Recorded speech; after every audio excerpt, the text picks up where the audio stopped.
ការរៀននៅសាកលវិទ្យាល័យមិនមែនរឿងតែមួយគត់ដែលខ្ញុំបានធ្វើក្រៅពីការធ្វើជានិស្សិតពេញម៉ោងខ្ញុំក៏ជាទស្សនិកជនម្នាក់ហើយបើសួរថាថ្ងៃអាទិត្យខ្ញុំតនេខ្ញុំចូលចិត្តធ្វើអីខ្ញុំនឹងឆ្លើយថាថ្ងៃអាទិត្យខ្ញុំតនេខ្ញុំចូលចិត្តលំបើក្បាលឆាច់មកគឺក្នុងថ្ងៃអាទិត្យហ្នឹងគឺខ្ញុំមាន event ចំនួន2គ្រាន់តែមួយពេលព្រឹកហើយមួយពេលរសៀលដោយដំបូងឡើយពេលព្រឹកហ្នឹងគឺខ្ញុំបានចូលរួមកម្មវិធី volunteer ដែលជា briefing volunteer ទេហើយវាមិនមែនជាកម្មវិធីពេញហ្មងទេតែថ្ងៃដំបូងអញ្ចឹងគឺខ្ញុំទៅ meet up orientation Asian ហើយរៀបចំឲ្យបានតិចតួចដើម្បីធ្វើជា gift សម្រាប់អ្នកដែល graduate ថ្ងៃដែលខ្ញុំត្រូវ volunteer ហ្នឹងពួកខ្ញុំរៀបចំពិតជាលឿនខ្លាំងមែនតើអ្នកគ្នាគឺដោយសារតែយើង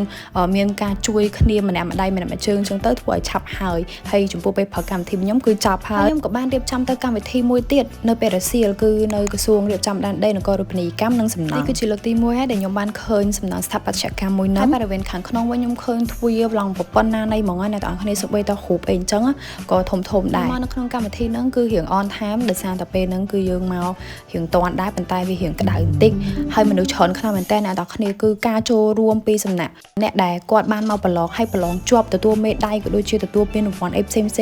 គឺច្រើនខ្លាំងមែនតើដល់ចូលមកដល់ខាងក្នុងគឺពិតជាធំហើយត្រជាក់ខ្លាំងមែនតើហៅកន្លែងអង្គុយហើយឃើញទៅសប្បាយចិត្តដែរដោយសារតែឃើញឈ្មោះយើងនៅខាងមុខហើយជា media ambassador like this is my first time ever my heartfelt appreciation goes to those who made this opportunity possible